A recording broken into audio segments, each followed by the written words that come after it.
छात्रों, आज ये मानववाद का दूसरा वीडियो है जिसमें हम मानववाद के भाग या रूप को जानेंगे और मानववाद के सिद्धांतों को विस्तार पूर्वक अध्ययन करेंगे। छात्रों, पहले मानववाद के स्वरूप को जानने से पूर्व हम थोड़ा मानववाद के अर्थ व परिभाषाओं को थोड़ा रिमाइंड कर लेते हैं कि इसमें क्या था। छात्रों, मानववाद है क्या? मानववाद को हम कह सकते हैं कि मानव के समस्त प्रगति का केंद्र बिंदु मनुष्य है और मनुष्य की सर्वांगीण विकास में उसकी भौतिक प्रगति के साथ साथ उसकी नैतिक और आध्यात्मिक प्रगति अपेक्षित है। कहने का मतलब यह है कि मानववाद से तात्पर्य जीवन के में आपस में उचित समायोजन बनाना और धार्मिक स्वतंत्रता के साथ मनुष्य का कल्याण करने से है। ठीक, उसके दो सबसे इम्पोर्टेंट मानव धर्म के बारे में बात करें तो हमारे सनातन धर्म में भी सबसे पहले कहा गया है या मूल मंत्र के रूप में कहा जाता है वसुदेव कुटुंबकम, यानी कि समस्त संसार हमारा एक परिवार है। हमें सबके बारे में, सबके कल्याण के बारे में सोचना चाहिए, चिंतन करना चाहिए और उसको जो जैसा हम सहयोग कर सकते हैं वो करना चाहिए। इसी परिप्रेक्ष्य में मैंने बताया था भारत के प्रथम प्रधानमंत्री पंडित जवाहरलाल नेहरू ने कहा था पर सेवा, पर सहायता और पर हितार्थ कर्म करना ही पूजा है और यही हमारे धर्म है और यही हमारी संसार से अंधकार मिटाने की एक प्रक्रिया है। यानी कि मानव हमने एक ऐसे योनि में जन्म लिया है जो सबसे ज्यादा बुद्धिमान, तर्कशील और आपस का नैतिक समायोजन करके आपस में एक दूसरे की देखभाल करता है। छात्रों, मानववाद के भाग के रूप में हम 3 भागों में बांट सकते हैं। क्योंकि हम मानववाद को एक पर्टिकुलर विचारधारा के रूप में नहीं देख सकते, उसमें हमें 3 भागों में बांटा गया है। नंबर 1, भौतिक मानवतावाद। भौतिक मानवतावाद में क्या कहा गया है? भौतिक मानवतावाद में मानव जाति की समस्त गतिविधियों का कारण केवल आर्थिक शक्तियों को माना जाता है। मतलब क्या है भाई?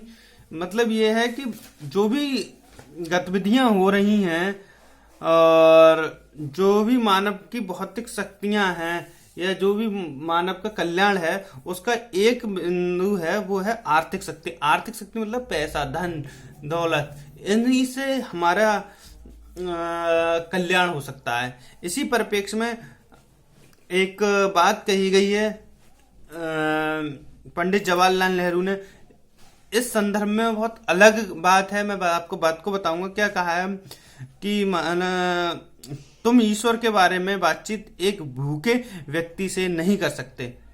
मतलब कहा है कि भाई ईश्वर है या हम किसी भी व्यक्ति, हम ईश्वर की आदर्शवाद की बात करते हैं या अध्यात्म की बात करते हैं, हम तब तक नहीं कर सकते जब तक वो व्यक्ति भूखा है।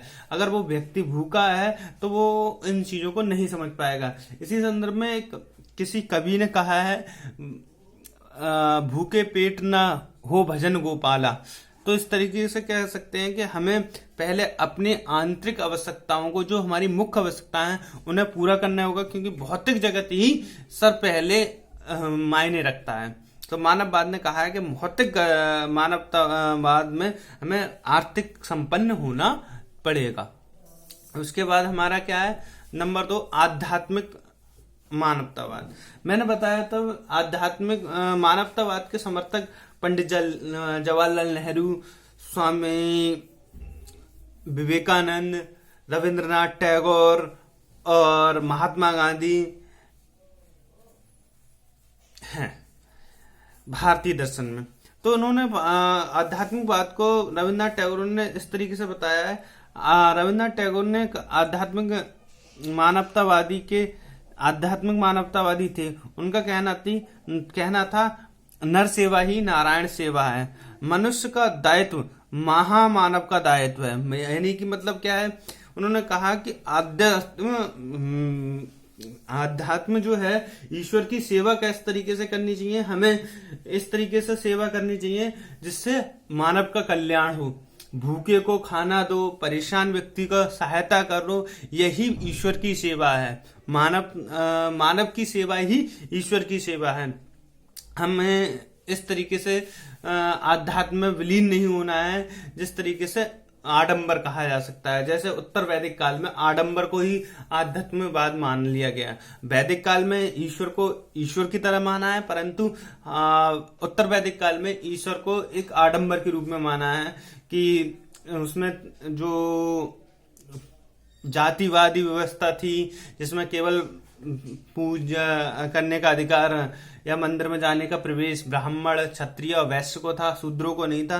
तो और उसमें पूजा का अलग ही मायने दिखाए गए हैं। परंतु रविन्द्रनाथ टैगोर कहते हैं कि दूसरों की सेवा ही ईश्वर की सेवा के बराबर है। नंबर 3 हमारा आता है एकात्म मानववाद। एकात्म मानववाद को सरल रूप में समझने के लिए हम कह सकते हैं, जो कि आज के परिप्रेक्ष्य में बहुत ज्यादा जरूरी है इसे जानना। एक सबल राष्ट्र बनाना है तो विभिन्न समूहों को, धर्मों को, संस्कृति व इतिहास को जोड़ना होगा। क्योंकि हमारे देश पूरा, खासकर भारतवर्ष, विभिन्न जातियों, विभिन्न धर्मों, विभिन्न समूहों, विभिन्न संस्कृतियों और विभिन्न इतिहासों से भरा हुआ है। और हम जब तक इन लोगों को एक नहीं करेंगे तब तक हमारे देश में विकास नहीं हो सकता। हम एक दूसरे का समायोजन नहीं कर सकते। जैसे हम कहेंगे कि भी हमारा जो देश है वो सनातन धर्म है, उसके बाद मध्यकाल में मुस्लिमों ने भी अपना राज्य किया, अशोक ने भी, चंद्रगुप्त मौर्य ने भी, कभी शूद्रों ने राज्य किया तो कभी क्षत्रियों ने राज्य किया तो कभी मुस्लिमों ने राज्य किया। तो इसका मतलब ये नहीं है कि हमारा जो देश है वो आपस में एक दूसरे को हीन भावना से देखे, और हमें इन सब को छोड़कर मानवता पर आना पड़ेगा। और मानवता के बाद ही हमारे देश का या हमारे व्यक्तियों का विकास होना संभव है। मानवतावाद के सिद्धांत क्या हैं? सबसे पहला सिद्धांत है हमारा, मानवतावाद के सिद्धांत को जानने के लिए पहला सिद्धांत है मानव ही समस्त धर्मों का केंद्र बिंदु है। यानी कि जो मानव है वो धर्मों का केंद्र बिंदु है। मानव ने ही बताया कि ये सनातन धर्म है, ये इस्लाम धर्म है, ये क्रिश्चियन धर्म है, ये सिख धर्म है। तो मानव ही केंद्र बिंदु है, मानव ने ही इन्हें जन्म दिया है। ईश्वर ने केवल मानव को बनाया। धर्म, जाति वगैरह ये सब मानव ने ही बनाई हैं और यही उनके विनाश का कारण भी बन सकती हैं। परंतु हम लोगों को पहले मानव धर्म में बना अति आवश्यक है मानवतावाद के अनुसार। विश्व बंधुत्व का आदर्श, मानववाद बताता है कि हम लोग सब विश्व बंधु हैं। मतलब जितने भी लोग विश्व में हैं एक दूसरे के दोस्त, भाई बहन, मतलब एक मानव पहले हैं और एक दूसरे को एक परिवार के रूप में मानते हैं। जैसे सनातन धर्म में कहा है